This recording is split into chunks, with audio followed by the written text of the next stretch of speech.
So instead of a normal intro, Hannah and I have decided that we would like to update some things about the release of this episode. Yes. Great. So the first thing is that this actually was recorded in August of 2022, so exactly a year ago, essentially. And the reason for that is we initially planned for this to come out in 2022, and then that did not happen. It's coming out now. Yeah. Better late than never. Better late than never. But anyway, so if things don't seem up to date, like if we're discussing things and it seems like not relevant, that's why. Yeah. Main reason why we have this little precursor is due to the writer's strike ongoing. And actors strike. Yes, and actors strike. We thought it was important to point out that this was all recorded over a year ago. A year ago, not over a year ago. Because we do mention Disney, we mention, obviously, Studio Ghibli doesn't fall under the writer's strike, actor strike, because it's not American company. Created, yeah.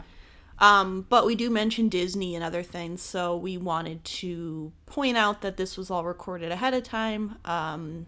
Currently, we're not mentioning names of films and movies on our episodes, or we're holding off recording stuff. Right. Things that fall under the actors and writing strike. Yes. So we would just like to put that note out there that we are not supporting companies, and we support the writers and actors and actresses. Yes. Correct. Yes. And then the last thing we wanted to note is that unlike Pixar, where we released one episode every week until we did our ranking, we're going to not be doing that with these episodes. We will be releasing them periodically until we are done with all of the films. So don't expect these to all come out in order. There will be multiple parts, though. Yeah, multiple parts, and we'll put them out throughout the year.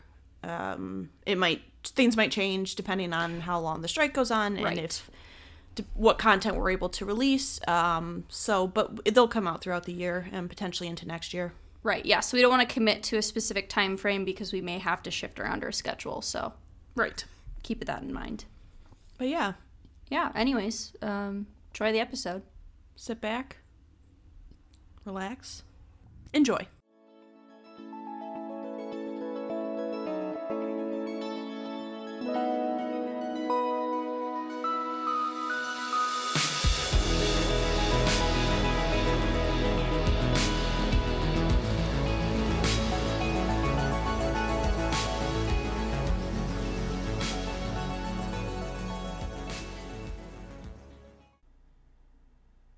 Welcome.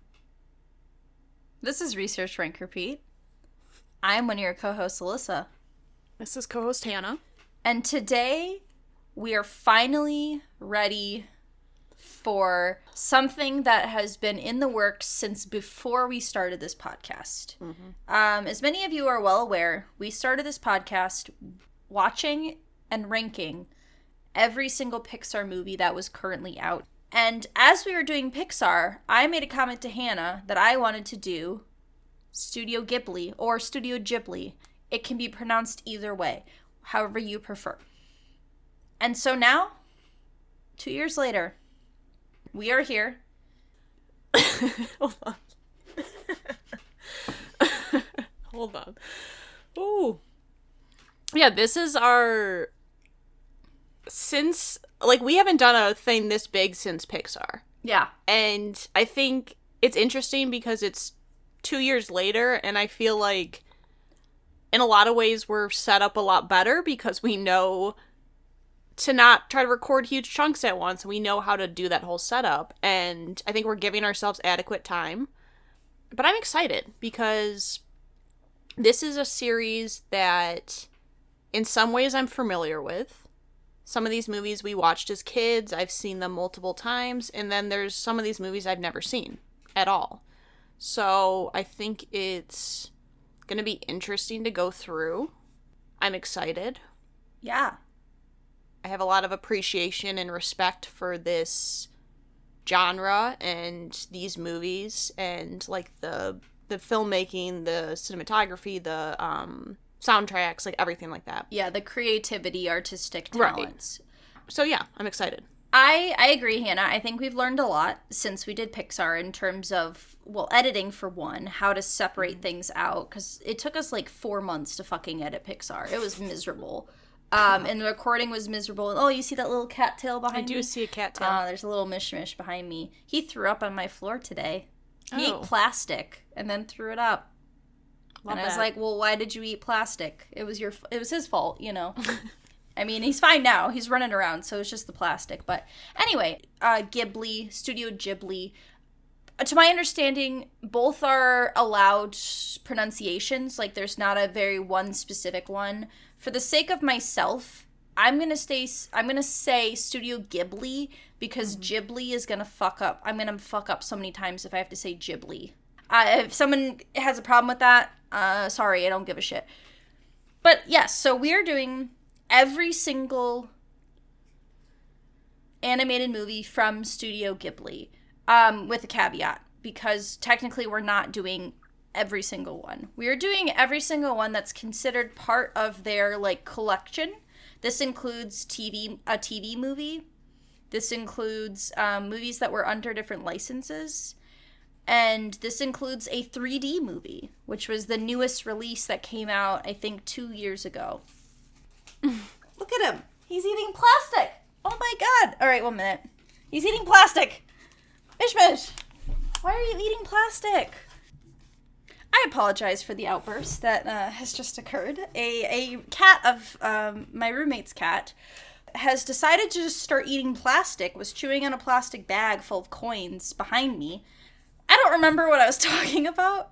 Do you remember what I was talking about? So we also skipped, Studio Ghibli did a collaboration with a Dutch animator, and we are not doing that movie because technically it wasn't under their name. It wasn't, like, under their umbrella. They just did work for this man. Totals out to 23 movies. One more than Pixar. But yeah, Hannah, why don't we just, like, give a little brief overview of our history with the company and its movies? If you would like to just give a little bit of what you remember from a young age, I can then fill in some gaps. Yeah.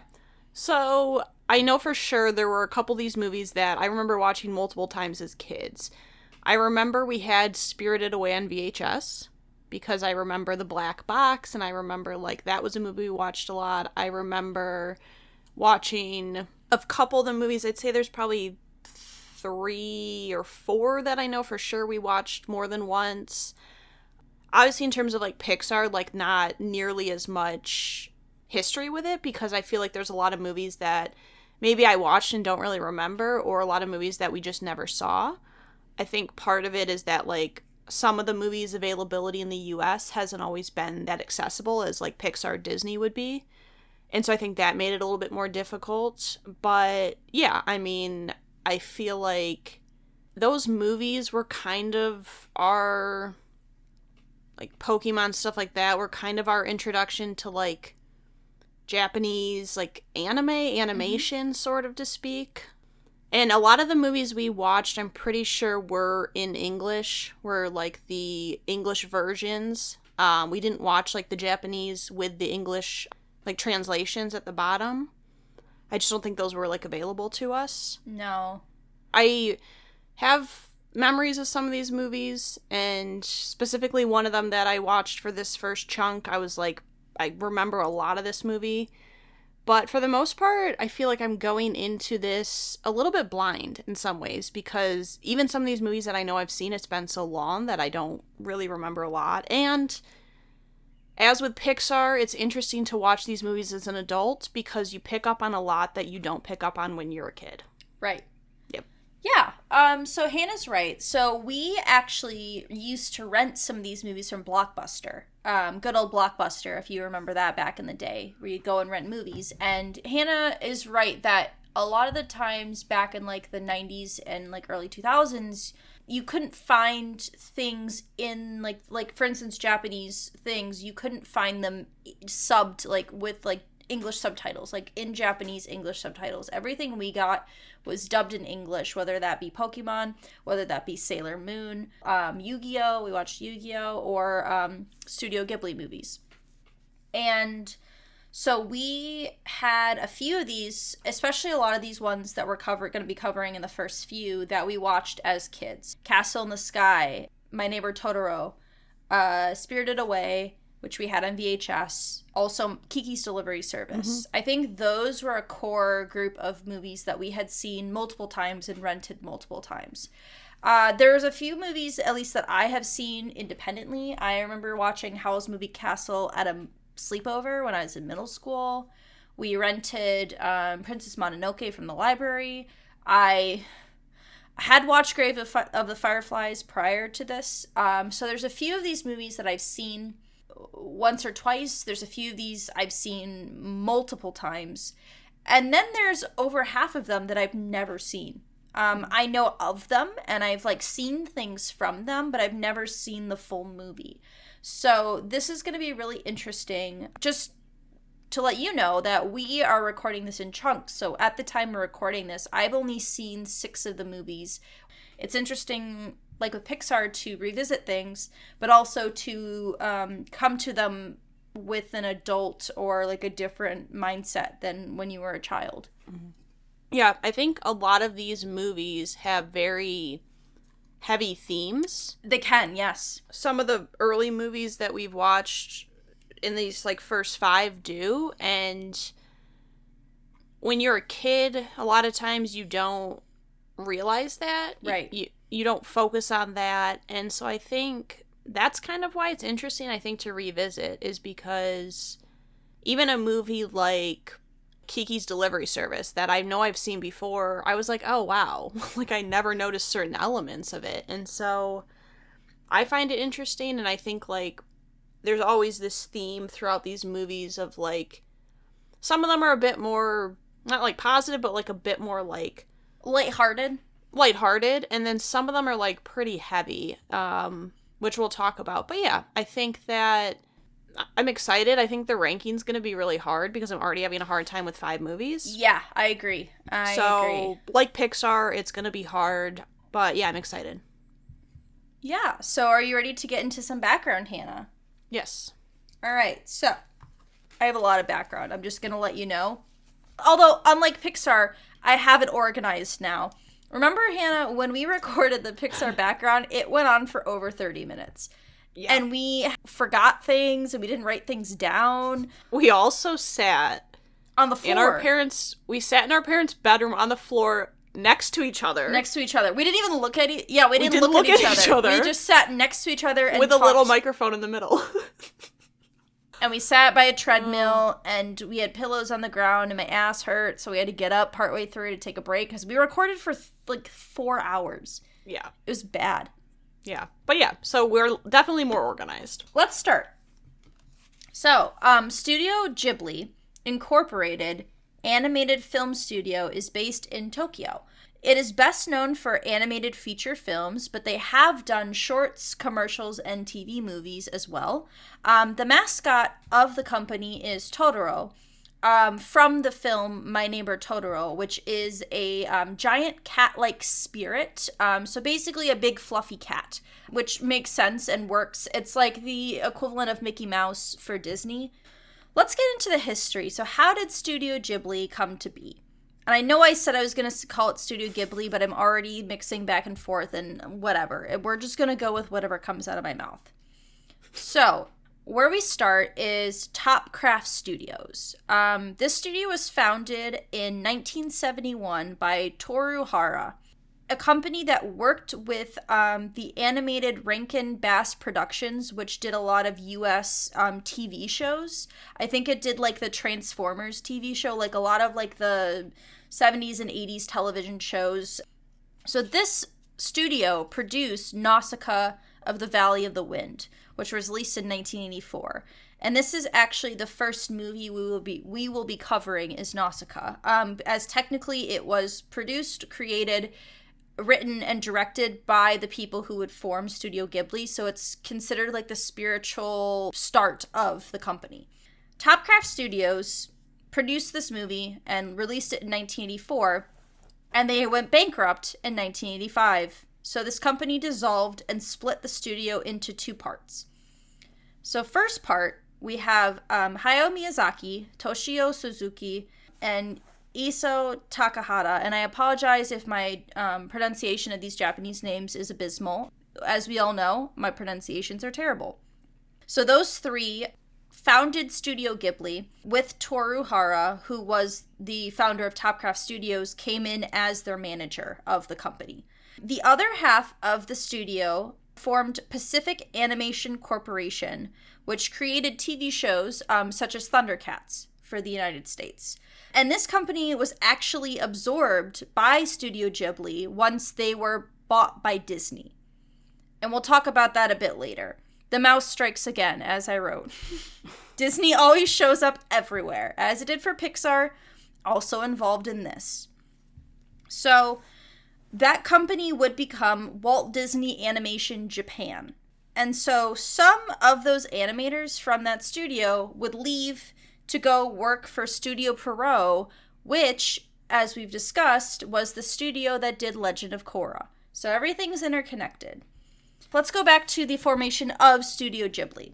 So it was founded on June 15th, 1985. So it was headed by four people, as I mentioned. We have two directors, Hayao Miyazaki and Isao Takahata. They both had very long careers in animation, and they had worked together on a few films, including Adventures of Horace, Prince of the Sun in 1968, and the films Panda and Go Panda in 1972 and 1973. So they already had a history of working together. Another person who joined them was producer Toshio Suzuki, who had been an editor at Tokuma Shoten's Animage manga magazine. In this role, he chose the film Horace as the first film to be published through that company. Produced a review of that, essentially. So all of these people worked together on Nausicaa of the Valley of the Wind, including composer Joe Hisaishi. Hisashi? I think it's Hisashi. I think it's Hisashi. Hold on. Hisashi? Hisashi? Joe Hisashi. Okay. I think it's Hisashi. Including composer Joe Hisashi, who would go on to compose a majority of the Studio Ghibli films. This was his first collaboration with Hayao Miyazaki. And it was also the first collaboration with a very frequent collaborator, Michigo Yasuda, who was a color designer of Nausicaa and then would go on to lead the department at Studio Ghibli until her retirement. And she actually died in 2016, but is seen as a really influential person in terms of coloration and design. So she was seen as a really influential at the start and throughout. So just wanted to shout at her as well, because we want to give women representation where we can. Majority of films produced by this company are directed by Miyazaki. Takahata also does a fair substantial amount of directing, but less than Miyazaki does, and they also have collaborated with other directors, including Miyazaki's son, Goro Miyazaki, who has directed a few movies as well.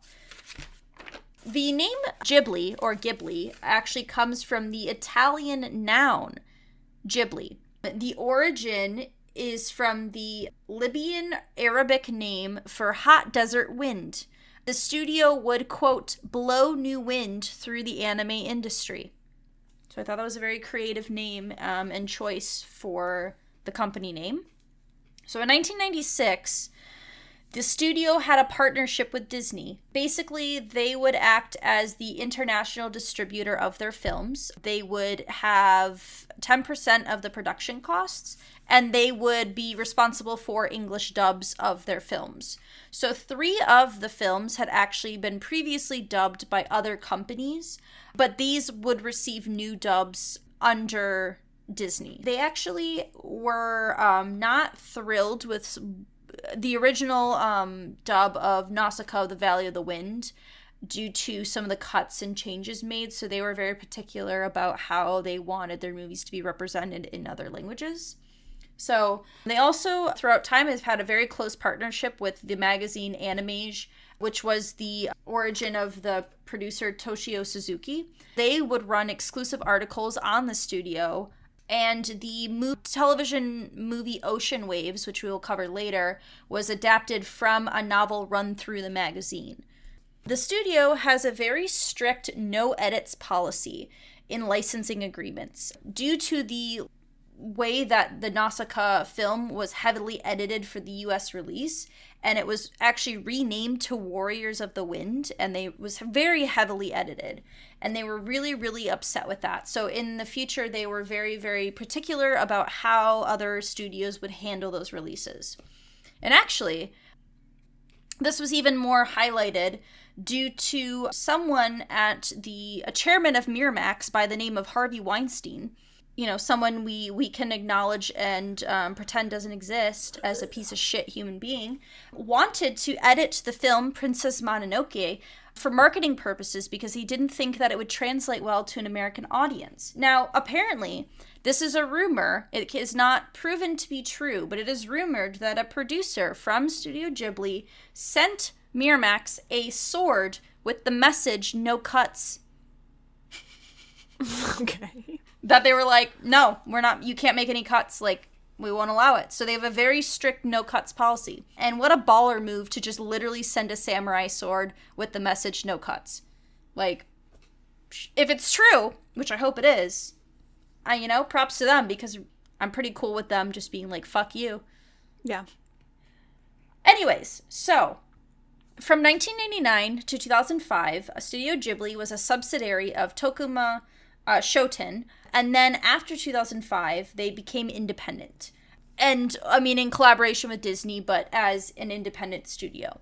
So in 2008, Toshio Suzuki stepped down as the president to serve as a producer within the company because he wanted to be more directly involved with the movie-making process. So he was replaced by the previous president of Walt Disney Japan, Koji Hoshino, who is still acting as president, as far as I could tell from the research that I did. Also, most of this I found through our favorite website, Wikipedia, but I also found some through some subsidiary websites as well. Hayao Miyazaki has retired several times, has said that he's retired, and then is like, just kidding, I'm making a new movie. So in 2013, he claimed to be retiring for good, but he is currently working on a new film as of 2017. So there's that. In 2014, after he announced his retirement, the studio temporarily suspended production as they weren't sure what exactly was going to happen with the studio following his retirement. But, then he said, just JK, joke's on you, I'm back. So they're running again. In October of 2001, the Ghibli Museum opened in Mitaka, Tokyo. They have shorts that have not been seen by international audiences. They have special films created just for the museum. So it's basically just a museum of everything. They probably have a cat bus there. All great stuff. So initially, the studio was not interested in streaming services. However, they ultimately decided to in 2019, and they gave the rights to HBO Max, who currently holds the rights to majority of their movies, with a little caveat because they don't have every single one, but they have a majority. So let's talk about what the general themes and styles are within these movies. Some of the inspirations that Miyazaki and Takahata and others have found are through the Japanese artist Sanpei Shirato, Osamu Tezuka, the Western authors of Frederick Bach, Lewis Carroll, Alice in Wonderland, Roald Dahl, and also specific works related to the movies Animal Farm, the adaptation of the book Animal Farm, and the movie The Snow Queen are seen as very heavy inspirations for the artists of this studio. The themes and styles are, majority of these movies, all of them except for one, are 2D animated. They are intricate watercolor and acrylic. Vivid colors are very commonly seen in these films. A lot of the recurring themes are risks to tradition by progress being made in terms of like technological progress and societal progress, environmentalism and the natural world. Independent female protagonists are very heavily displayed in these films. Costs of war, youth, pacifism. A lot of these films have a very whimsical and joyful aesthetic. A lot of them are very much a coming of age story for a younger child or teenager who is the main character, and they also feature a lot of thematic elements of love and the importance of family.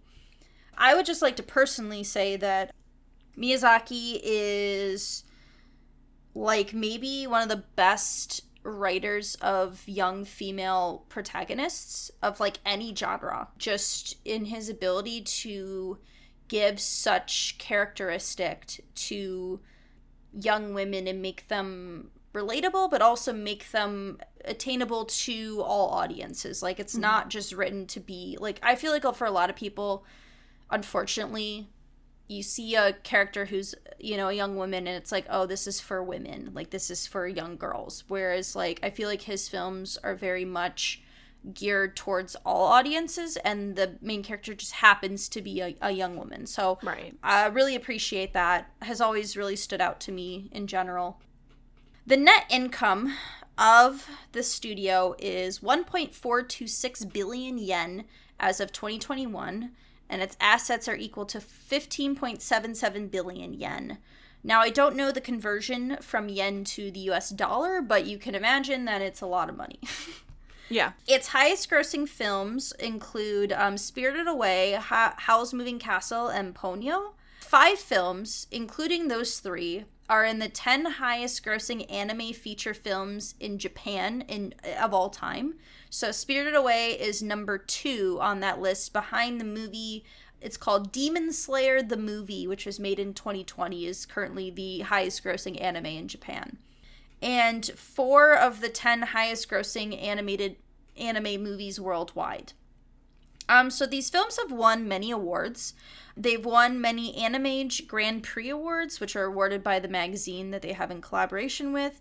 They have 4 wins for Japan Academy Prize for Animation of the Year.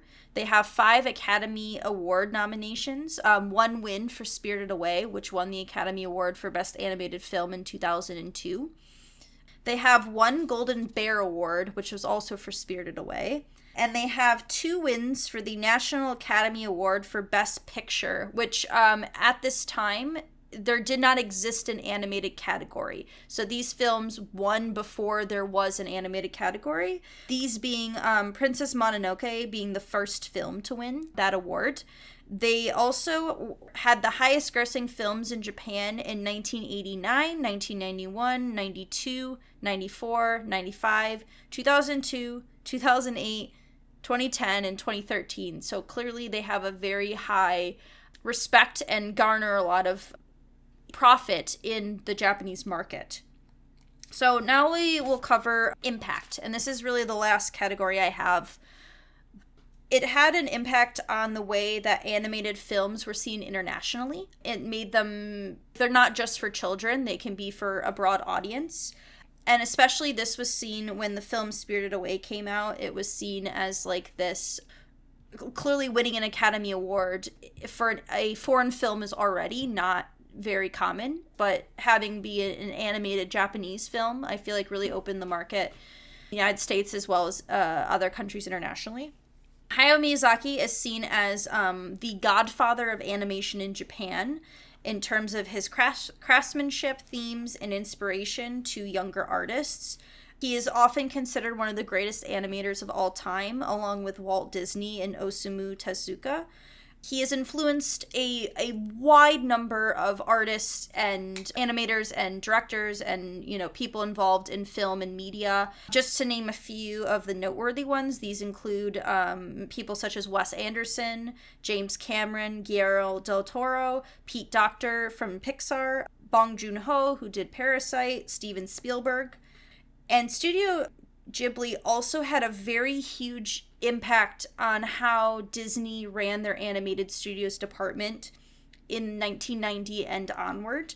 This is often seen as the beginning of the Disney Renaissance or the Golden Age of Disney, as they were seeing themselves as directly competing with the studio.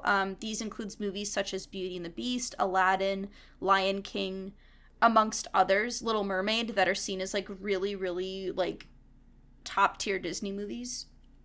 The studio is also seen as an influence on a lot of video games. Shigeru Miyamoto, who is I think he's like the president of Nintendo, he cites the studio as a huge influence on a lot of their games, including like Legend of Zelda and like Mario. And it was also a huge influence on Avatar: The Last Airbender and Legend of Korra, which we have covered on this podcast. So that is my background. And we will do just like slightly more background on the actual movies as we go along. And I think Hannah is covering our first film. Yes. And I might pronounce it different than you, but I just took the pronunciation from the movie because I watched it in Japanese. That's fair. So it's Nausicaa of the Valley of the Wind is the first movie. It was released in 1984. Rated PG. Runtime of 1 hour and 58 minutes. Had an 8.10 on IMDb, an 89% on Rotten Tomatoes, and an 86 out of 100 on Metacritic. In the box office, it had $14.3 million. So it was written and directed by Miyazaki, and it's based on his 1982 manga. Joe Hisaishi. I think it's Hisaishi. Hisaishi. Who I love, absolutely love. Great composer. Yeah. Excellent composer. I listened to his music. That was like my go-to study music. Yep. His stuff. So that was his first collab, which I think you mentioned. His first collab with Miyazaki, certainly not his last. Oh, certainly not. He composed the score for this movie. So it was released in Japan in 1984, released in the US in 1985. And it was made before Studio Ghibli was founded, but is often considered a Ghibli work. Film did receive critical acclaim. It was praised for the story, the themes, the characters, and animation. And it is the highest ranked Japanese anime in a survey published by Japan's Agency for Cultural Affairs in 2007. In 2005, Disney released an English dub of the film. So the director of the film made his credited... That's not been the first time that's happened. Nope. Probably won't be the last. No. Made his credited directorial debut in 1979. So it was the castle of... I think it's Castillo. Castillo? Okay. I think. Sorry, it's like Lupin the Third or something is the name of it. Yeah. So it was not a box office success. Hold on, let me try that again. It was not a box office success, but it did caught the attention of a magazine called Shoten Animage Manga. Yeah, it's just called Animage, I think. Animage, yeah. So this led to the creation of the manga the film is based off of. Oh my god. Ooh.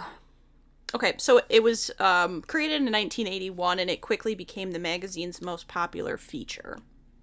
So the production schedule of this movie was only 9 months. Which is insane. And the budget, yeah, that's crazy.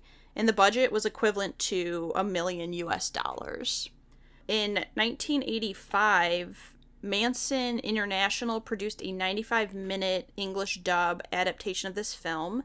Like Alyssa said, it was titled Warriors of the Wind. The voice actors and actresses were not even credited for this movie, and they were not informed of the film's plotline and changes made. Film was heavily edited to market it as a children's action-adventure film. The main problem was that it lost most of its narrative, and some of the environmental themes were lost. Characters' names were changed. The U.S. poster and the U.S. VHS cover featured a male character who's not even in the film. And approximately 22 minutes of scenes were cut from this version. Which is crazy. Yeah. 22 minutes? Yes.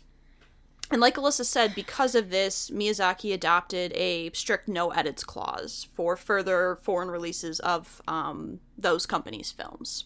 and summaries. We have not written our own summaries because it was a lot to do, and we just took the ones that are off of HBO. Yes. Minus one film where I had to get it from a different source, but right. Yeah. Okay, summary. After a devastating world war, the Valley of the Wind is one of the last places untouched by the toxic aftermath. Naushka fights to restore balance between humans and nature as others seek the destructive power that once ravaged the earth. I've never seen this film. I have not either.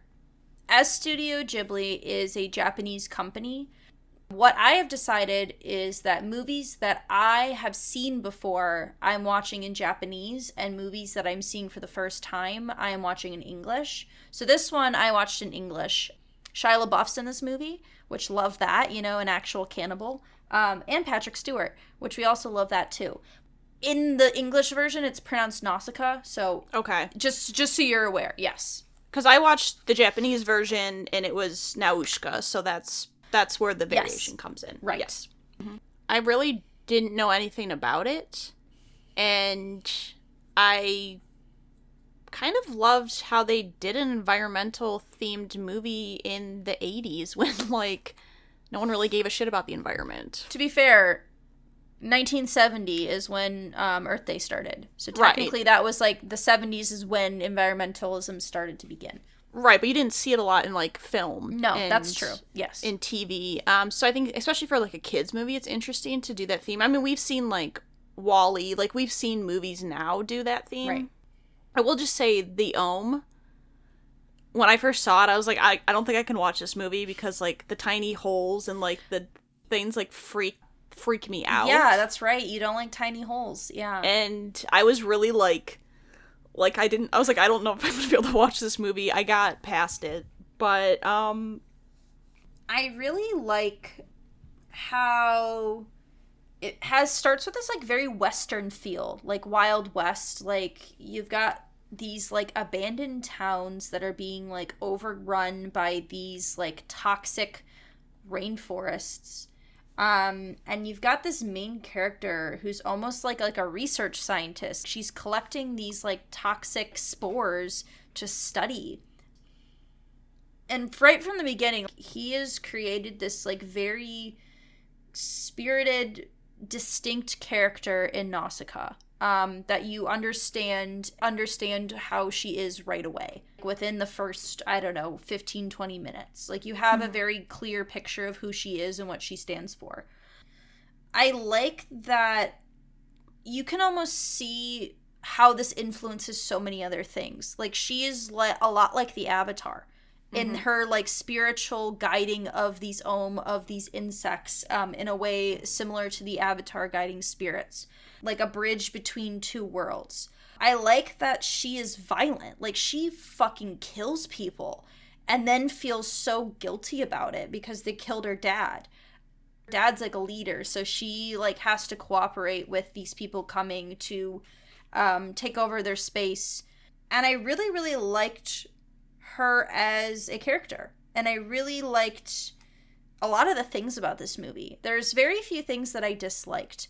I have a few comments on things towards the end, but we can get to that a little later. But I was really pleasantly surprised by how much I liked this film, I will say. Yeah, I agree with the Avatar, Legend of Korra. It gave me those vibes. It gave me very Kuvera vibes with the enemy, the villain. Mm-hmm. I agree, though. I think that it was surprising because I didn't know how it would feel about the movie. I think that I liked it because the environmental aspect was always there, but it didn't hit you over the head with it. It was just part of the movie. I felt like the A and B plots really worked, which a lot of times that's my critique about a movie is the B plot, side plot is just no one cares about it. Right. Felt like the side characters were strong. I thought the villains were very strong as well. The villains were actually good villains. And very intriguing. It wasn't that they just had this drive to... It was they were just evil. They had other motives. Mm-hmm. The impacts of war and how that affects people. Right. I think was also very important as well. Yeah, and at times it was really heavy. Like, there's obviously very real. It felt very real because some of this stuff is stuff that obviously happens. And so in that way it felt real. And also, like, her dad gets murdered. And there's, like, consequences in the movie. Mm-hmm. And I think... If anything, my critique would be that the ending felt a little bit, like, rushed almost. Yeah. The last, like, couple minutes were just, like... The ending was jarring. Yeah. Like, I was like, whoa, it's over? You get to this end, really dramatic, climactic moment. She's getting fucking beat up and shot and, like, you know, acid attack. Has this moment with the Ohm and comes as this, like, prophesized savior. This prophesized man who comes to save the world. It's not a man, it's a woman, which, you know, it was not cliche at the time because this was the 80s, you know, so, like, yeah. I wasn't bothered by that. But ending is super jarring. Also, the old woman was voiced by the voice actress who's the voice of Hama the Bloodbender in Avatar The Last Airbender, just to kind of connect that together. I will say, Hannah, you know this about me. I hate children singing. Yeah. And there is a very, like, important climactic scene that features a chorus of children singing, and I hated it, but the scene was good, but I hated the singing, and I was like, if only there was no singing, this would have been an amazing scene for me. It's fine. It's fine. Yeah. I think, too, like, it's a children's movie, but it almost would have felt... I almost wish she would have actually died at the end. Yeah, I get it, but it's like you set up the story to have a prophesized savior. It would probably be more poignant if she did die. Right. But I understand why she is resurrected or reborn, right, you know, as the savior. Yeah. I think sometimes that it's almost like, you know, they're not going to die because they never do that, and I think having that end that way would have maybe made it felt a little bit more like, oh. Right. Like, but I get it. I mean, ultimately, at the end of the day, it is, like, a kid's movie, so I get it. Technically, and technically a kid's movie. But I don't know. I thought the movie, like, overall, as a whole, like, obviously the animation was beautiful, the music always mixes in well. Oh, always amazing. But yeah, I was definitely, as like a movie to start out the whole series. We talk about how, like, Toy Story, you know, the first movie of Pixar, like, has to be a good movie to get people to want to keep watching. And technically it's not the first Studio Ghibli because it was before Studio Ghibli, but yeah, I think it's a strong start because you can see a lot of the elements of those films is present in this movie that you see in future movies. So as we go along, the style starts to come together as well. A lot of the stylistic choices. I think it was a good movie, and, like, I was happy with it. There wasn't much I had to complain about minus the end, which we talked about. Yeah, I think that was the main issue for me, was the ending. Yeah. But yeah, besides that, I was good with it. Yeah. Yeah, so we want to go over our favorites? Yeah, so we're doing favorite character, favorite line or scene, like always, and then for this one, we're doing our favorite just Ghibli moment. Right. And that can be an incorporation of whatever you would like, that you feel like incorporates the spirit, the whimsical, the essence of the studio. My favorite character, I went with Nausicaa. Yeah. I love a good, strong female lead. Me too. She murdered people, she had emotion, she had depth, and she was intriguing. Yeah, I like that her father is sick. He is dying, and she has this secret underground botany garden where she's growing these spores, and, like, they are clean, like, they are not toxic when she's running them with, like, clean water and stuff, and is, like, has this, like, thing she's doing on the side as well as being a leader. Like, she surrenders her city because she knows they'll all be murdered if, you know, she doesn't comply, and she's willing to go as a hostage and, like, do all of these things, and is, like, strong with, like, her convictions and will, which is, I think, why she is saved in the end. Yeah. So for my favorite line, this one is pure humor because I could not get over. She's like a seer, fortune teller, like wise elder of the village. Her name's Ubaba. And there's a point where she's talking, and one of the army men who comes to take over, he just goes, "Silence, you old hag! We will have none of your raving." And just the way that came out made me laugh so much. And I was like, that is ridiculous, but I love it. I'm here for it. So I had to choose that line as my favorite line. Yeah. Favorite line, I went with, I can't remember what his name was, but he was like basically like the advisor to the... Anyways, but he at one point he's talking about what was the main villain's name? I can't remember what her name is. Oh shoot, I cannot remember. There's so many characters' names. The Kuvira-esque woman with a fake arm. I think her name is Kushana. Okay. Anyway, she gets captured and she's like gone for a while, and he sees her and he's like, "She survived. So much for my dreams." And I was like, yeah, that's like, it was like the way he delivered it too. Yeah. Good humor. I didn't do a favorite scene. Like, my favorite scene was my Ghibli moment, so I just incorporated it into that. But did you have a favorite scene besides the Ghibli moment? Yes. I really liked that end scene where the Ohm are like surrounding her and there's all this light and like she's being illuminated in this golden field. The music is swelling, and although I hated the children singing, I did like the end scene just before the really jarring epilogue. I thought that was very powerful, so I picked that one. My favorite Ghibli moment, there was an initial scene beneath the Sea of Decay. It was like really cool because like the music came in and the visuals, they just blended so well together, and like I love how they use the music to like tell the story. There wasn't much talking during that scene, but I really loved it, and that was like, I kind of got chills a little bit. I picked the exact same scene. It's after she falls through this like sand pit to like below where these trees are fossilized, and she's just exploring the area, and there's no dialogue. It's just the music and the visuals, and I agree. I thought it was really, really impactful and was really compelling. I thought it worked really well. Like, we didn't need dialogue to understand what that meant. That the world can be saved kind of esque deal. Yeah. But yeah, I really liked it. Yes. So our second movie we are covering is called Laputa, Castle in the Sky. I would just like to point out that I am not saying a swear word in Spanish, although they had to change the name of it for the international releases in Spanish-speaking countries because La Puta is the word for, like, whore-esque in Spanish. Just putting it out there, in case you were curious.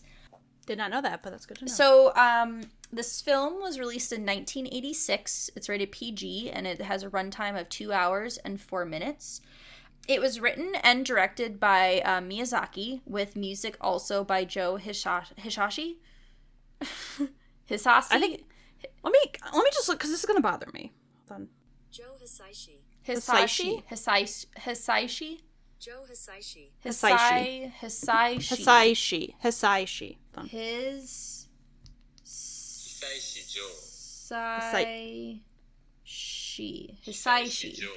Hisaishi. Okay, there we go. So, the film was written and directed by Miyazaki, with music by Joe Hisaishi.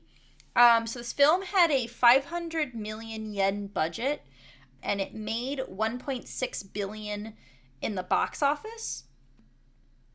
At the time this was made, it was the most expensive anime film to be, and it's the first film to be under the Studio Ghibli name. Its total current worldwide box office numbers are $16,065,703 total. Over its entire lifetime.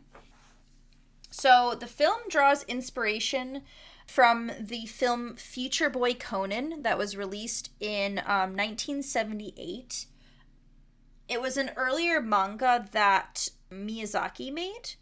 He also got a lot of inspiration from a Welsh mining town that he visited, as well as Babylonian and Egyptian culture and history. The technology is considered very steampunk-esque in this movie, and it is influenced many other works beyond that. It is seen as like one of the pivotal steampunk films, which would influence like even the works of like Legend of Korra. So the word Laputa actually comes from the book Gulliver's Travels. They actually mention Gulliver's Travels in the movie as well. So there were actually 2 English dubs. This is one of the films that was redubbed by Disney later on. The original one was done by Streamline, which was seen as, it wasn't super great. And then Disney did one that was released in 2003, although it was recorded in 1998. So it took 5 years for it to be released. I think there was some issues with like licensings and things like that. And so the movie has a 96% on Rotten Tomatoes, a 78 out of 100 on Metacritic. It is routinely ranked as one of the best anime productions of all time. It received the Manchi Film Award, Best Anime for Anime Grand Prix, Best Design Award. It is huge in Japanese pop culture for the diesel steampunk. It is actually also the most tweeted moment on Twitter during 2013 airing of this movie, when the word ballast was spoken in the film. People retweeted it, and it was retweeted with 143,199 tweets per second to be the most tweeted moment, which is crazy. Yeah. This would influence a lot of major works, including the anime Full Metal Alchemist, the future movie from the studio Howl's Moving Castle, Atlantis the Lost Empire from Disney, WALL-E, Up, several video games including Final Fantasy and the Mega Man franchise. And so now I have a summary. A young girl with a mysterious pendant falls out of the sky and into the life of young Pazu. Together, they search for an island in the sky, site of the civilization promising enormous wealth and power to those who can unlock its secrets. So I watched this one in Japanese. I did as well. Okay. As I've seen this one several times, but I have not seen it super recently. I think I rewatched it in maybe like college, so within the last 10 years, but I'm not super familiar with it. But it was weird, Hannah, because there were very specific moments where I had like a brain blast where I was like, oh my God, I remember this moment. I have a very specific memory of liking a certain thing or remembering a very specific thing. So like this is certainly one that remembered watching as a child and remember really liking as a child. Yeah, I have not seen this since I was a kid. Mm-hmm. I know that for a fact. And I was like you, there was like 1 or 2 specific scenes where I was like, oh wow, like I remember that. Can I ask what the scenes are? Because I want to know if they're the same. Well, the first one was I don't know if it was just like the robot stone men in general. Okay. But I remember like when I saw that, I like very much remembered it. Yeah. And then a scene, I don't even remember specifically what it was, but it was with the granny pirate. Okay. Like her flying, like something about that, like I remembered. Can I tell you what the scene is that I have a very specific memory of? So There's this part where Pazu is trying to they're up in the castle in the sky, and he's trying to reach Sheeta. And he's running up this tunnel with the bare feet. And he's sprinting up this tunnel. And Hannah, we used to run up slides barefoot, replicating this. Do you remember? Yes. Like, is this coming to you? I don't know why I had this very specific memory, but I'm watching him run up this tunnel, and I'm like, oh my God, we would try to run up slides. Like, we'd go to playgrounds and replicate this because we wanted to run up, like, a tunnel like him. And that's, like, the thing I remembered the most. Like, it had, like, a weird, like, memory that I unlocked in my brain. Yeah. But, yeah, it's weird. It's, like, weird what you remember, like, specifically. Yeah. I love this movie. It's lovely. It's a lovely movie. It's incredibly heartwarming. It's incredibly entertaining. I was very engaged. I was very, like, drawn into what was happening. I think the story's told really well. I think the characters are really well done. I think the two main characters, like... They play off each other so well. Yeah. Yeah. And it's just so innocent and, like... It's a fun movie. Like, it just... I don't know. Like, a lot about it I really enjoyed. Yeah. And I didn't remember a lot about it from when I was a kid. But I remember when I said during Pixar that I was glad that we watched Pixar so I could watch Cars 3. Yeah. And I felt that way about this movie. I already know this is a movie that I'm going to go back and rewatch, like, probably next year or within this year. Yeah. Yeah. I really, really liked a lot about this movie. Yeah, I, like, completely understand why this is regarded as, well, one, incredibly influential on so many things, but also, like, considered one of the best animated films. I love the pirates. Like, I love this idea that there's all these different groups that are trying to reach this castle in the sky. Even though they're bad, they're great. They are such great characters and, like, genuinely care for these children. Yeah. Even if they're, like, you know, wanted by the police and robbing people and, like, shooting people and stuff like that. It's sort of like that, like, enemy of your enemy is your friend. Right. Sort of deal at the beginning, and then it evolves. I like this idea that you have this castle in the sky that had this ultimate superior power and yet fell to ruin. It's abandoned. The people have left, and I like that the end lesson is that if something is collapsed, it collapsed for a reason, and it shouldn't be revisited. And you've got this villain who, although I don't think is as developed as the villain from Nausicaa, he still is intriguing. In that there's this, like, mystery element to him. The reveal at the very end of the movie that he's a descendant as well. Like, same as Sheeta. He is also a descendant. Yeah. And this is his motivation. This is why he's trying to get there, is because he also has the same origin as her. And they, in some way, are related. And like the influence, I didn't mention this in my background, but Miyazaki is hugely influenced by the sky and aircraft. His father worked for a flight company. I think he designed planes, if I'm remembering correctly. So he's always had a fascination with flight.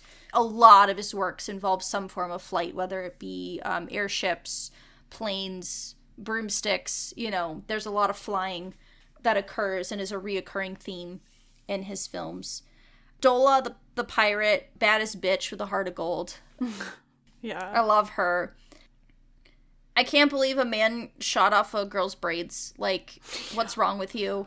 First of all, you don't shoot off a girl's hair. Second of all, the marksman aim required to shoot off two pigtails, two braided pigtails, is incredible. So, like, props to this man. Has good gun control. So at least we respect that, you know? But I really, really liked the movie. It's really endearing. There's not a lot wrong with it. The chase scenes are so engaging and captivating. Like, I love even, like, the very small characters. Like, this boss is, like, like, the family. Like, his wife literally grabs them immediately when there's, like, an issue and pulls them into the house and is like, get out of here. Like, go out the back. And, you know, this husband has this, like, barrel-chested, like, fight with this other man where they're just comically punching each other in the face over and over again, and I loved it, and I was here for it. But even just these, like, really, really small side characters were so engaging and so interesting and, like, worked so well. And even, like, the humanity with these robots, I also really enjoyed that aspect as well, because they didn't speak, but you still understood what was happening. Yeah, the back half of the movie is, like, stunning. When you get to the castle in the sky, like, all of that is just so beautiful to watch. I think, too, this movie is really fun for a kid's creativity because, like, that's something that, like, kids dream about, is, like, this mysterious place. And, like, so the fact that you get to see it come to life, even, like, as an adult, it's, like, just really fun creatively. I was putting an extra syllable there. Yeah. To watch. And yeah, I don't really have many complaints about the movie. There wasn't much. The ending felt good. It felt tied up.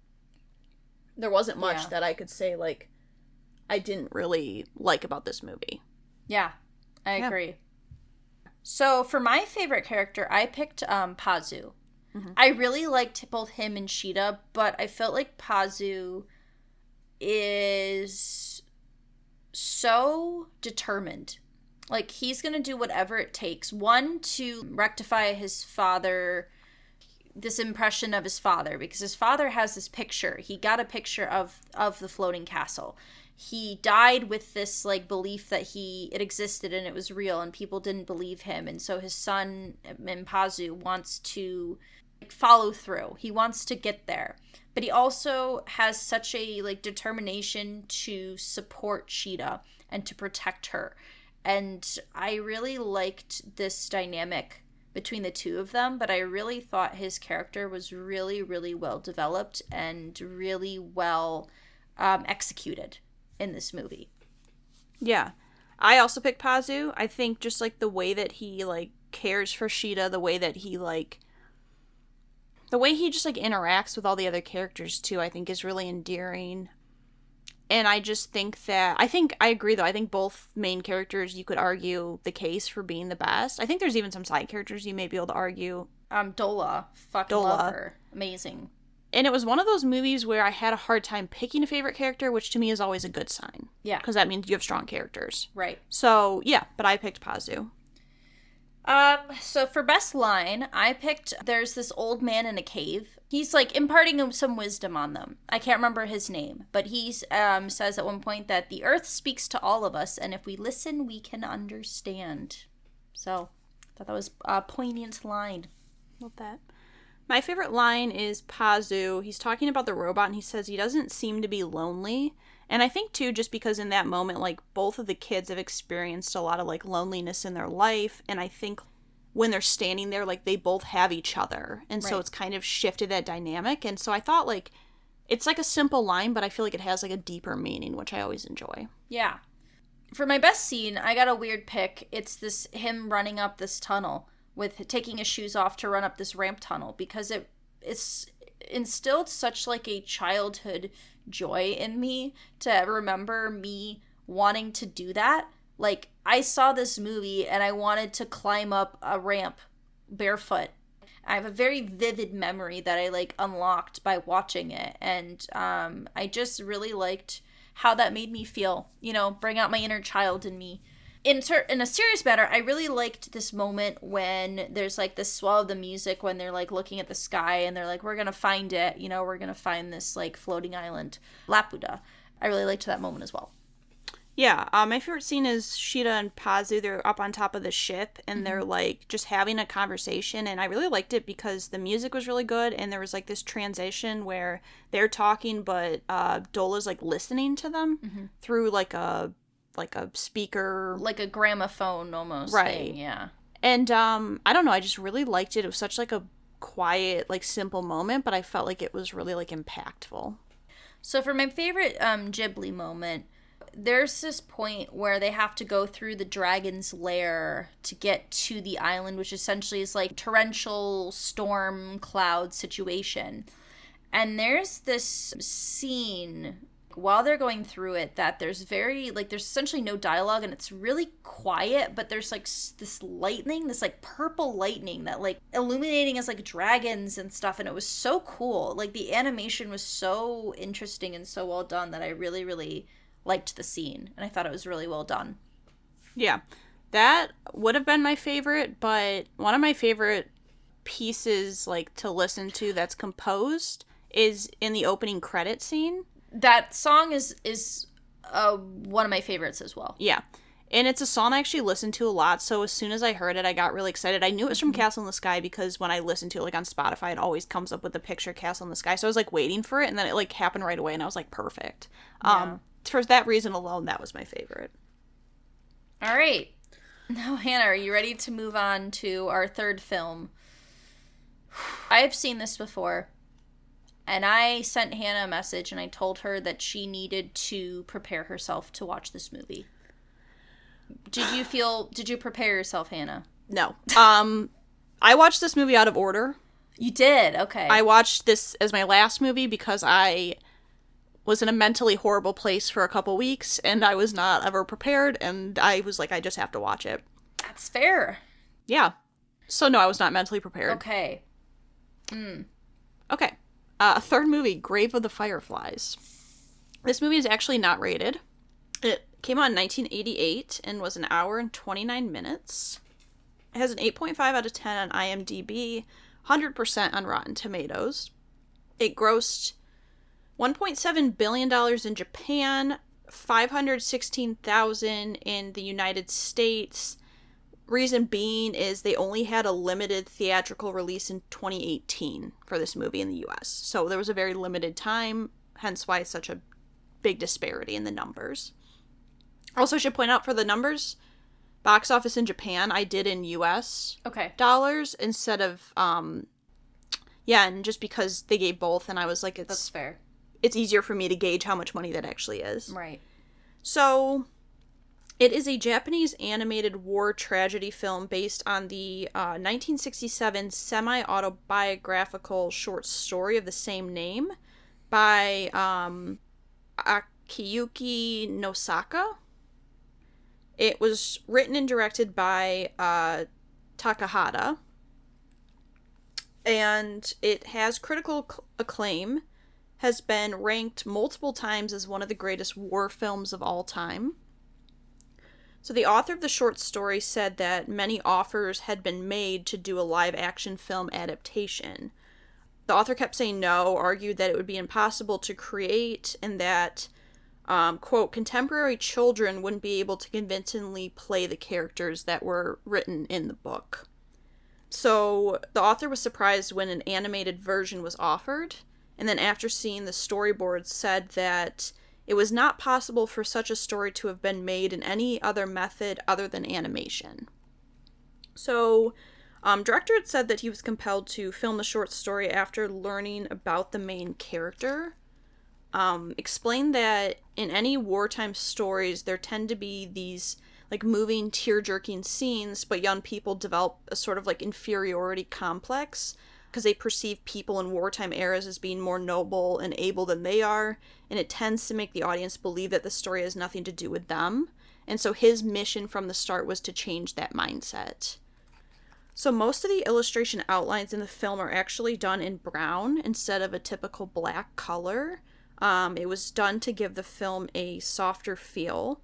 And the color coordinator for the film said this technique hadn't been used before in anime before the film, as it's very hard to blend in brown with other colors. So critics in the West have viewed this actually as an anti-war film due to its depiction of, like, repercussions of war on a society. The directors repeatedly denied that it is an anti-war film. And the initial Japanese theatrical release had My Neighbor Totoro as a double feature. Yes. Which, a little jarring.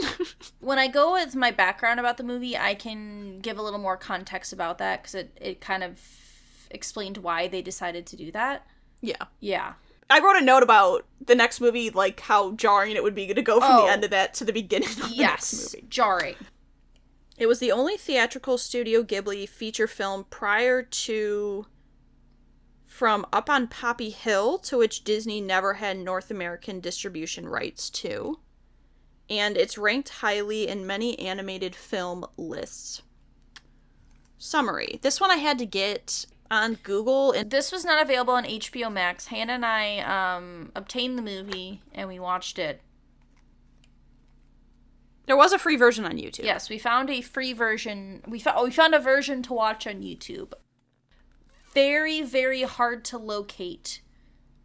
Which I actually didn't even end up using that version. Oh, you didn't? I found another one that was better quality. See, I couldn't find one. I wanted to watch it in Japanese, but because the English dub is not 100%. I found great. the Japanese. You did? version. Okay. Yeah. Glad you got to have that experience. Well, I was going to send it to you, but I watched it last night, and I knew you'd already watched it. Yeah, I watched it like a week ago. This is the short summary that I found online. Okay. In the aftermath of a World War II bombing, 2 orphan children struggle to survive in the Japanese countryside. That was a summary. Yeah. So I watched this movie maybe when I was about 19, 18 or 19. I was going through a spree of just watching a bunch of foreign films. And I had heard of this film and kept reading about how great of a movie it was, how impactful it was. And I watched it once and I vowed that I never would watch it again. And here we are. And I've been dreading this moment, but I'm glad we got to get out of the way early. It's interesting that people think this is an anti-war movie. I think this movie, if anything, is just unapologetic in how it portrays war, because it is, I have to imagine, incredibly realistic to what war is like. It's especially poignant now because of Ukraine, but it's brutal.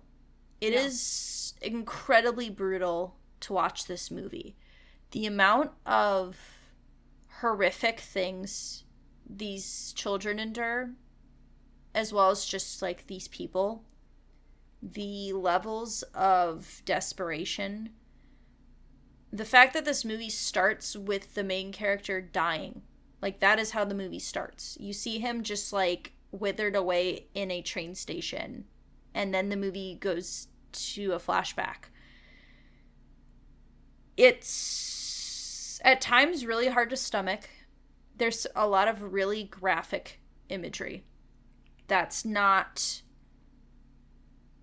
easy to watch. But I do agree that I think this is an incredibly important film to witness because of how impactful it is. Yeah. I had never seen this movie. I knew a little bit about it. I didn't really know what I was getting into, minus the fact that you gave me a warning. Within 2 minutes, I was like, oh, okay. Like, this is, I know, now I understand why you said that. Yeah. I think that it's kind of like almost like an animated, similar to how I felt watching, like, Schindler's List. Yeah. Like, because obviously it's based off of true events. Right. And obviously, like, there's literally a war going on at this moment. So, you know, there's realism to it. I think that some of the scenes are very hard to watch. And I didn't really know what all was going to happen until I got, like, halfway through. And then I started to realize what was going to happen. Yeah. I put the pieces together and I was like, okay, this is, you know, horrible, but it's also there's a lot of realism in this movie. And I think that this is a movie that I'm glad I didn't see as a kid. Yeah. Because I think, I don't know, I think it's important for kids to, like, understand things that are happening in the world, but I also think it's important for them to be almost, like, a little bit naive and to maybe not understand, like, all the horrors that happen. Yeah, I also think that if I had watched this as a child, I probably wouldn't have understood, right, or felt how impactful it is. Right. Although I do think it is important that these are children who are experiencing these things. You know, the younger sister is, I don't know, I think she's supposed to be 4 or something like that. And there's this really specific scene where she's burying fireflies and is like, I'm burying them like mom. You know, and her brother is not aware that she knows their mom is dead. Yeah. And that was very heartbreaking to have to see, like, the realities of that. And on top of that, the mom's death is really hard to stomach because she's covered in maggots because they don't have a hospital. She's covered in bandages and the weather's so bad that she's just covered in bugs and died before she even made it to the hospital. Yeah. That was really, really hard to witness.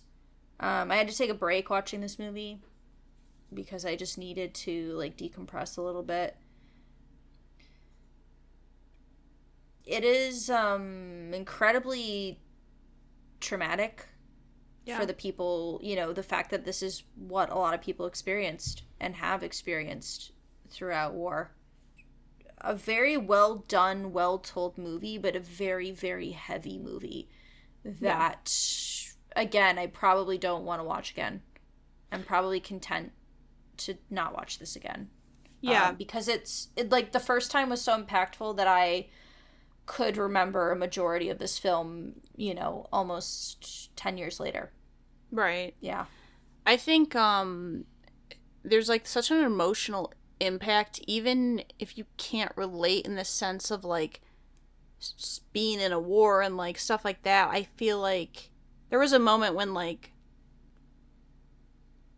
I know the Sita? Setsuko.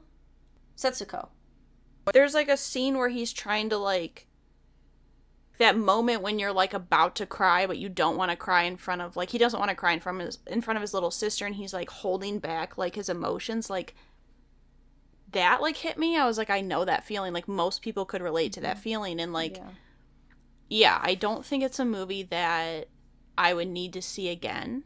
I feel like I'm glad I watched it just because it's one of those things where, like, I feel like it's good to see, not, like, in the sense that, like, you want to watch that, but, like, that's people's reality. That's what, you know, some people's, that's actually what happened. And so, for that reason, it is, like, a beautifully, tragically told story. I actually think they handled it pretty well with how they did it. But, yeah, it's a lot, and I worry that it will impact my ranking just because of how depressing it is, and because of how, like, part of my ranking is, like, would I rewatch this film, right? But I'm trying to, like, you know, keep in mind that, like, that doesn't have to be it. But yeah, I think that it's obviously just, like, a really tragic film. There are some, like, really beautiful moments within the tragedy, which I think is true to life in general. But, yeah, overall, it's, like, a very... Sorry, I take it back. Setsuko is the sister, and Seita says the brother. Yeah. Yes, sorry, yes. I got their names confused. Okay.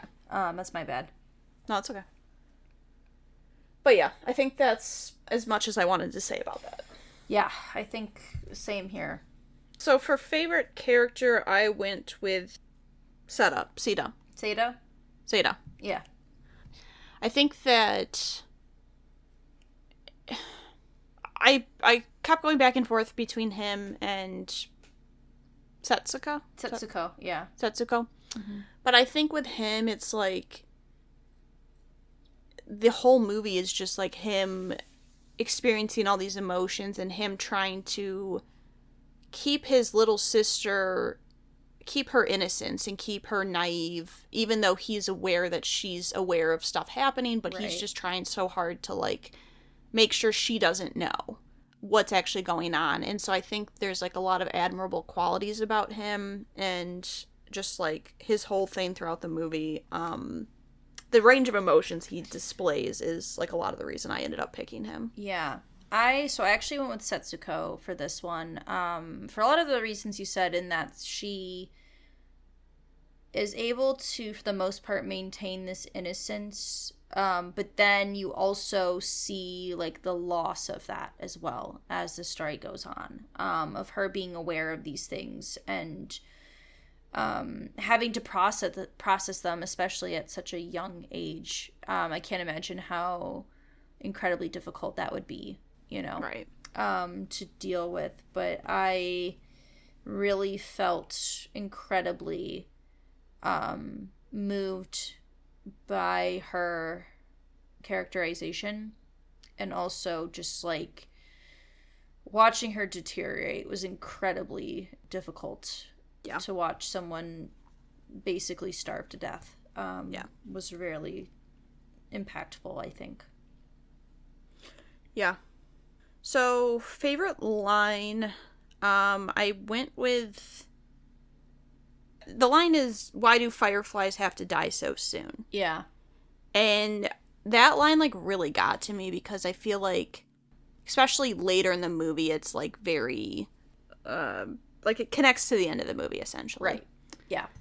And so I think that moment, like, that scene, too, I think just for its, like, impact further on in the movie, like, that might have been my favorite line and scene combined. Mm-hmm. Yeah. Not that I think it's, like, the best line, but I think a very impactful line is Seita when he basically finds out that the war, like, Japan lost the war, and that most likely his dad's dead. And there's this scene when he's, like, walking back, holding this picture, and just, like, says, like, Daddy. I don't know, that hit me really hard. Just that line specifically, him, you know, losing everything, essentially. And that, and like, I don't know, I feel like another impactful was, like, when he was, like, cremating her body. I thought that scene was really impactful as well, and that's essentially, like, how the movie ends. Yeah. Favorite Ghibli moment, the scene where they're catching fireflies together. I just really like the colors and the music, and again, there was no talking. It's just telling the story through the visuals and the music. It just felt like a really simple scene, but also, like, that scene I remember. Like, that's a scene that I would remember from that movie. I picked the same scene as well. I think that it tells all it needs to tell without words, which I think they're really great at. As we've said with Pixar, being able to express emotion, and it can be incredibly hard to do that. And I think that scene does a very good job of showcasing this. A lot of it's the innocence, you know, the fireflies representing, like, this, like, loss of innocence, and having a moment that is positive in all of this tragedy, I guess, is the way that I interpreted that I thought was really well done. But yeah, we're going to move on to something more pleasant, because we go to where the titular mascot of Studio Ghibli comes from, My Neighbor Totoro. It was released as a double feature. It was released in 1988. It's rated G, and it has a runtime of 1 hour and 28 minutes. So this film was written and directed by Miyazaki. This movie has 2 dubs as well. It was first done by Streamline Pictures in 1993, and then it was redone by Disney in 2006, featuring the Fanning sisters, Dakota and Elle Fanning, as the 2 sisters in this movie. And so we must have seen the Streamline Pictures dub, because we watched it well before 2006. The version I have, though, Hannah got me this movie on DVD, so I do own this one, The Fanning Sisters. The original story was pitched as one sister, like one girl. It was just going to be a daughter.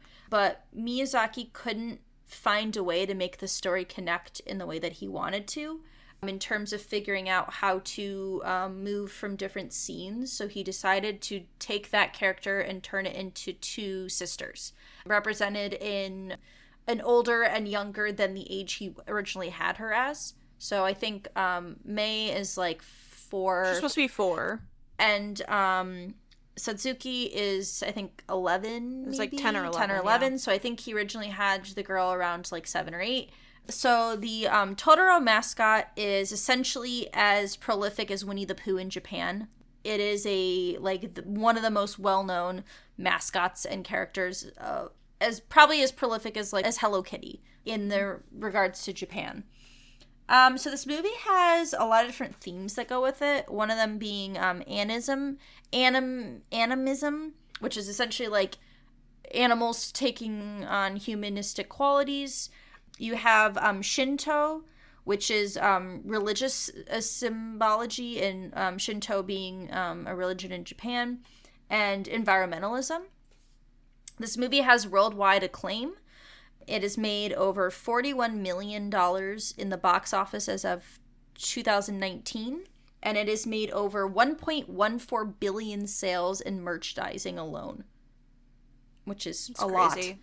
So in total, the collective of film, merchandising, just everything associated with it, has made $1.46 billion total in lifelong revenue. It's a cultural icon. It is rated 41 out of 100 in Best Films World Cinema. Kazu Oya was the art director of this movie and had a big influence on the designs of Totoro, of these spirits, of the cat bus, of how these animalistic characters would be formed, and would continue to influence Ghibli's like trademark style that would continue on throughout majority of these films. So yeah, this was released as a double billing with The Grave of the Fireflies. The reason this was done is because they didn't think that Grave of the Fireflies would do well on its own, like as a standalone movie. So they decided to release it with a movie that is not even close to being in the same theme. If anything, it's like a real 180 in terms of like how this movie functions. So this film received the Maniche Film Award. I couldn't read my own writing them. Kienma Junpo Anime Grand Prix Prize. Best Film of 1988. Special Award, Blue Ribbon Award, which was considered a great animated film. It has a 95% on Rotten Tomatoes, 86 out of 100 on Metacritic, 8.1 out of 10 on IMDb. It has launched books. There's mini shorts to accompany the film. It actually has a stage adaptation that is currently running as of 2022 of this film. And the last thing I wanted to mention is that Miyazaki has said that this film parallels his own life, as his mother was sick for 9 years with spinal tuberculosis and spent a long periods of time in the hospital. And it's never directly said that the mother in this film has spinal tuberculosis, but it's heavily implied that that is what she's suffering from. So now I have the summary. When Suzuki and Mai move into their new home, they soon encounter strange and delightful creatures, including Totoro, a gentle forest spirit. Totoro takes them on a series of adventures in this deceptively simple, endearing tale. And I think that is very accurate, that it is a deceptively simple, endearing tale. Yeah, can I just say, can you imagine sitting in the movie theater, you just finished crying your eyes out, watching what is arguably one of the saddest anime movies, and then all of a sudden it just goes, Totoro. It's like a musical at the beginning, and I was like, can you imagine? Yeah. I think out of all the movies from Studio Ghibli, this is the one that I remember the most, the one that I've seen the most recently, and the one that when we decided we were going to do it was like, I'm looking forward to this movie, because I love this movie. Yeah. I think that the movie is so, again, heartwarming. I think that it's so simple, yet creative. And I think, like, honestly, any movie that has, like, two sisters, I always feel, like, a connection towards. Yeah. But I think it's just, like, beautifully done. Yeah. There's so many aspects of the movie that I love. Yeah, it's interesting because I don't think I've ever watched this movie in Japanese before. I think I've only ever watched it in English. But I agree, I've seen this movie tons of times. We rented this many, many times from Blockbuster. I think of all the movies, probably this is the one we rented the most.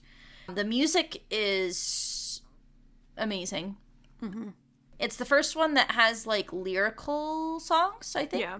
If I'm remembering correctly. There's two. One at the beginning and one at the end. I like how much the personality the daughters both have, and they're both very individualistic in terms of how they are portrayed.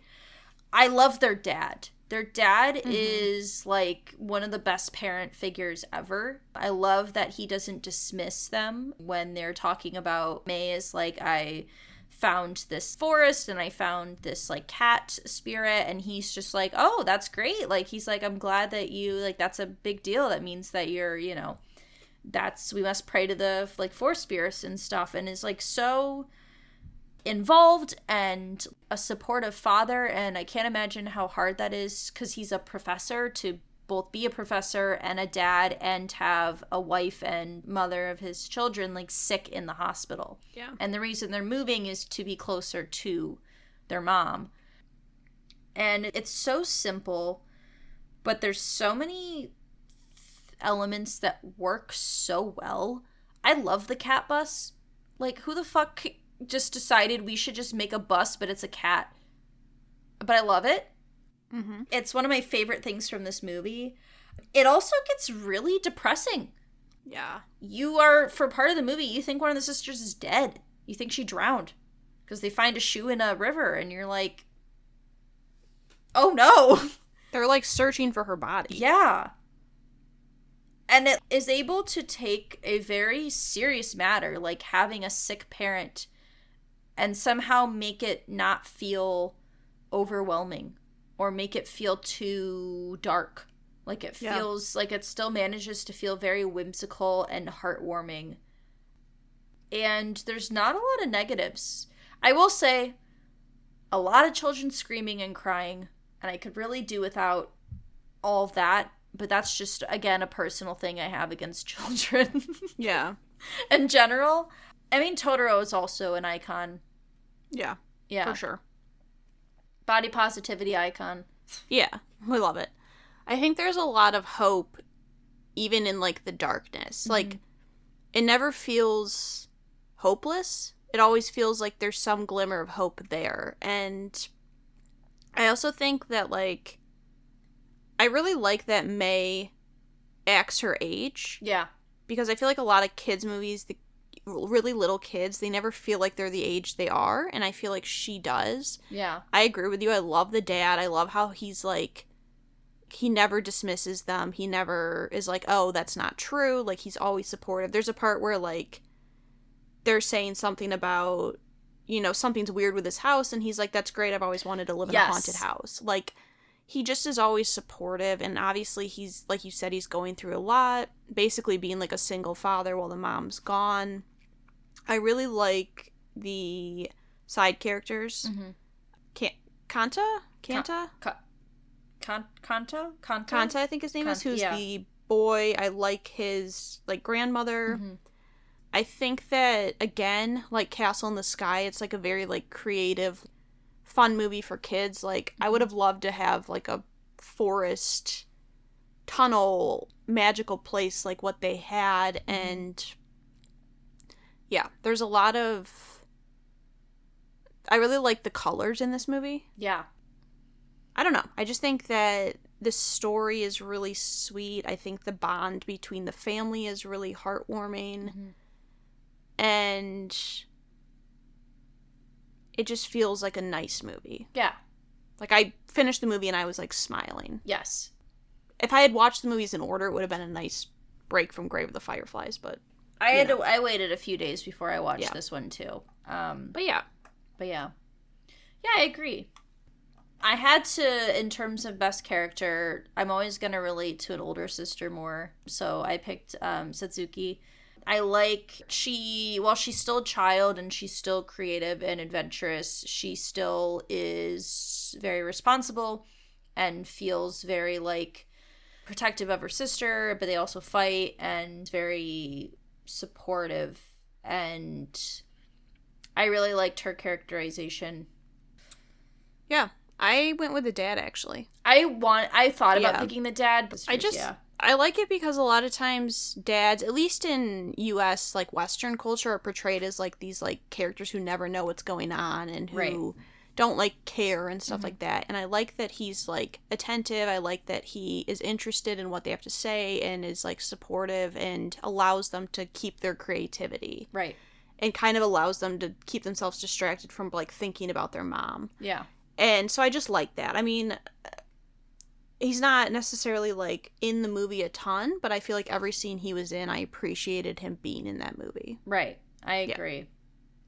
I don't have, like, a best line in this movie. I really like the song. In terms of, like, I did really like the line about the haunted house where he's like, I've always wanted to live in a haunted house. Like, I thought that was great. But I didn't have any, like, poignant, like, scene, like, line that I had for this movie.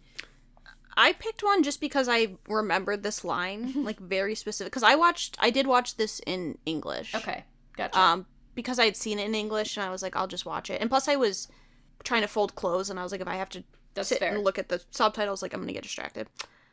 It's Kanta, and he goes, "Hey, you in there, your house is haunted," and then just, like, sprints away, and I, like, remembered that line, like, for some reason it stuck with me. That's funny. Scene, I picked the scene where they, like, fly for the first time. Yeah. When the huge tree grows, and, like, just that whole scene, like, the music is really nice, and, like, the imagination behind that scene is really nice. I also picked that scene where they make the plants grow with Totoro, and then fly, like, atop. I really like the music. I like the whimsical nature of it. I like how simple it is. It's like they wake up and they're like, hey, let's grow some plants. And then a giant, massive, like, 200-foot tree grows, and we're gonna fly now. And then they wake up, and it's like, oh, our plants have sprouted. Yeah. I really liked that. Yeah, I agree. Yeah. Favorite Ghibli moment, I have a tie. Okay. Between the bus stop scene, because that scene to me is, like, very iconic. Yeah. And the scene at the end where the cat bus, where they're, like, flying and, like, running all over the place. Like, to me, that just feels so genius, and, like, that feels, like, so specifically creative. Like, the fact that they came up with that concept is wild, but I love it. Yeah, I ended up picking the bus stop scene. I don't know why that scene works so well, but them standing in the rain, waiting for their dad, they're just standing there, and it's so beautifully, like, shot. Like, I don't know if that's the right word because it's animated, but the way the scene is framed and the music, and then this cat bus shows up. Like, that whole scene, I think, is so... One, it's iconic for this movie and in general, but I think it's just, like, such a well-done, simplistic scene that, like, really sells what this movie is, I think. Yeah. All right. Move on to Kiki's Delivery Service, which was 1989, rated G, hour and 42 minutes, a 7.8 out of 10 on IMDb, 98% on Rotten Tomatoes, 41.8 million in the box office, and a 83 out of 100 on Metacritic. It was directed by Miyazaki and adapted from a 1985 novel by Iko Kadano. So the film... it was the first film released under a 15-year distribution partnership between Walt Disney Company and Studio Ghibli. And the English dub of this film was produced in 1997. Originally, they were choosing directors between Miyazaki and Takahata, but at the time, both were busy working on Grave of Fireflies and... Totoro. Yeah, correct. So they were both, like, tied up with those films.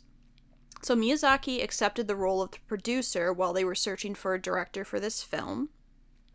The director that was picked was Tsuno Katabachi, and that would have been his directorial debut. Okay. I say would because he did not end up directing the film. I will get to that.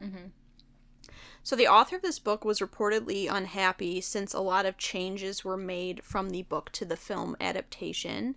But after a visit from Miyazaki, the author decided to let the project continue on. Miyazaki presented the screenplay in 1988, and at that point decided to direct the film as he felt that he had influenced the project a lot. Okay. So, the other director was not. Obviously did not direct the film. Clearly. It was originally intended to be a 60-minute film. They decided to make changes and make it a full-length film. Hour and 42 minutes. Film production budget was $6 million, and at the time was one of the most expensive anime films. In Japan, it was the highest grossing film in 1989. In 1998 is when it was, the English dub came out, and when it was technically, like, released to an English, or to the, like, United States. Yes. It was the 8th most rented title at Blockbuster during its first week of availability. Probably the first time we saw it, I have to imagine. Yep. So, summary. From the legendary... Wait, what? Oh, from the legendary Hayao Miyazaki comes the beloved story of a resourceful young witch who uses her broom to create a delivery service, only to lose her gift of flight in a moment of self-doubt. I haven't seen this movie in a very long time. So I actually rewatched this a few years ago. So this one is pretty fresh for me. But I hadn't, before I rewatched it, I hadn't seen it in a long time. And what's funny is what I mostly remembered from the film is a trailer for the film that was on a VHS. I think the Goofy movie VHS had a trailer for Kiki's Delivery Service. And I have a very specific memory of the trailer to this movie. Yeah, I didn't remember a lot from this movie. There were specific moments that I was like, okay, I do remember this. Did you watch it in English or Japanese? I watched it in Japanese. Okay, I watched it in Japanese as well. Yeah. Yeah. I will say, I felt like there were a lot of good themes in this movie. I felt like a lot of the things that Kiki's going through are very, like, relatable to people. Yeah. Like, feelings of, like, loneliness and, like, depression and, like, isolation. And I think, too, like, self-doubt and all those feelings. I think that it's like a fun movie. And I think that it's a creative storyline. I think my only complaint is I felt like middle to back half, it got a little, like, slow for me. Mm-hmm. It lagged a little bit, but I do think that the side characters were pretty good. I liked a lot of the plot. I liked the music a lot, and I like the animation and the color style. I don't know why, but this one I remember really liking when I was a kid, and I still really, really like this one. I think I like it because of how simplistic it is. Like, it's not complicated. The plot is very straightforward. It's very like slice of life. You know, it's not like Nausicaa, where it's this huge, like, battle for Earth story. Like, it's this 13-year-old witch going and trying to make her mark in a new city. But I love, like, her spirit and, like, how she, like, loses her confidence. And in losing, and, like, having this self-doubt, that makes her, like, lose her powers. I like that she's challenged, because it's very realistic. That people lose passion. Like, her friend who's the artist, like, she's like, when I lose passion, I, like, go for walks and I do all these things to try to regain and find, like, this spark. Because that's very true with a lot of, like, art and, like, creativity. And, like, I mean, as we literally just got off a hiatus to take a break, you're gonna experience times of doubt and hardship that, like, might happen seemingly for no, like, specific reason. Like, that just happens. Like, it doesn't have to be something tragic, like a death in the family or this really great, like, heartbreak or loss. It just happens. Like, you just lose your spark and you lose, like, your confidence. And so I like that she has these struggles. And I like that she shows up to this new city and knows nobody and is immediately, like, dismissed and is having a hard time and finds this, like, community that supports her. So yeah, I don't know. I really, really like this. And of course there's a cute little black cat named Gigi, and I also like Gigi as well. Yeah, I think it's nice to see kind of how I felt about Inside Out a little bit. It's nice to see, like, elements of depression portrayed in kids, and I feel like this, again, like Inside Out, was, like, a relatively realistic way to display that. So I enjoyed that aspect. I think that that's one of those movies where, since I haven't seen it in so long, I would, like, want to watch it again to see, like, how I feel about it. But yeah, I think that it is overall, like, it's a very well done movie. Yeah. It flows pretty well. And I don't feel like they included a lot of, like, filler. Yeah. Which I don't really like when movies do that. I felt like every scene kind of had a purpose, and right. every scene and interaction, like, furthered the movie. So I like that. Yeah, me too. Although, the disrespect for grandmother's pies. Oh, I know. Heartbreaking. We don't like that. Truly heartbreak. So, yeah. Otherwise, I really like it. I think it's simple, but it works. It's very effective in the way it tells its story. Yes. So my favorite character was Kiki. There were a lot of characters I really, really liked. I liked her friend in the forest. I like Asano, who's the baker, and her husband. I really liked Tambo. I thought he was fun. The grandma who makes her this cute little cake. Oh my god, I wanted to cry. When she's like, I made you this cake, can you deliver it to a girl named Kiki? And I was like, it's so cute. My heart. But I love, her design is really well done. Like, she's just got this, like, basic black dress and this, like, huge bow. And she's so self-conscious about how she looks, which, very fair for a 13-year-old. But also confident and ambitious, and is like, I want to be in a city by the sea, and I want to be in a big city, and I want to make my mark, and has these struggles, and has these challenges, and I really enjoyed that character. Yeah, I also went with Kiki. I think I agree, there's a lot of side characters I could have picked, but I feel like she's, like, very relatable and realistic, and, like, the way she doubts herself, and we've all doubted ourselves at some point, and in how she struggles, but, like, still has, like, hope. And I think she's, like, from start to finish, the most developed character because she's the main character. Yeah. But yeah, I would agree. I don't have a favorite line, per se.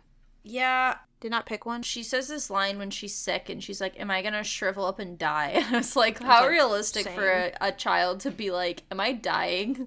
Like, I have a cold. But for my favorite scene, do you hear a cat? No, I can see Asbury in the background. Ah! Shit! Sorry. Trying to be so funny. No! And us were laughing, and I was like, what is it, Mish? And she goes, no, I could see Asbury in the background. And I was like, because I didn't hear the door, and I was like, oh god! Hello, bye. Okay. We're almost done. Oh god. Sorry to startle you. I was like, oh my god. What do you mean Asbury's in the background? I thought you were like in the window or something, and I was like, what's happening? Whew. Okay. Got my heart rate down there. No, I was just watching her slowly, like, shut the door. Oh my god. No, I didn't even see that happening. Whew. That's terrifying. Oh, I really like when she, like, arrives in the city, flies on our broomstick, and is like, everyone's staring at it. Gigi's like, everyone's staring at us, and she's like, it's fine. And then immediately flies into traffic and causes a huge, like, accident and back up, and then, like, runs away. Cool. This is where we're at in life. Yeah. My favorite scene, too, is when she's flying into town. Like, there's, like, a song that's playing during that I really liked. Mm-hmm. And I felt like I forgot to say this in the background, but the town was supposed to be representative of, like, a fictional town in Europe. I got the impression that it was supposed to be in Europe as well. And they, the crew, like, the people who made the movie, like, traveled to Europe, like, some areas in, like, Switzerland, I think, to get, like, inspiration. There was a red and white flag at a period, and I was like, I feel like that's a Switzerland flag, so that makes sense that that's the influence that they went for. But I just really liked that whole beginning, just the visual, and then, like you said, like, just, like, her kind of, like, having this horrible start in a new place. I really enjoyed that scene. Yeah. So for the best, Ghibli moment, I really like when, I can't remember what the name of the thing is. It's it's like a Zeppelin, but it's called something else. Oh, They called it something else. Yeah, I didn't write it down. But... I didn't either, but it's basically like a, thing that blew up. The Hindenburg. Yeah. It's basically like that, like a huge Zeppelin thing, and it's basically there's a helium disaster, and Tombo is, like, hanging on a rope, and so she's like, I gotta save him, and there's, like, this moment where there's no sound, it's just silence, where she's regaining, she's tapping into her spirit. She's like, I got the confidence to fly again. Let me take this old man's broom and I can do it. And I just thought it like worked really, really well. Like the fact that there was no sound, it was just silence, like a good 10 seconds where you just are like focused on her. And I thought that worked really well.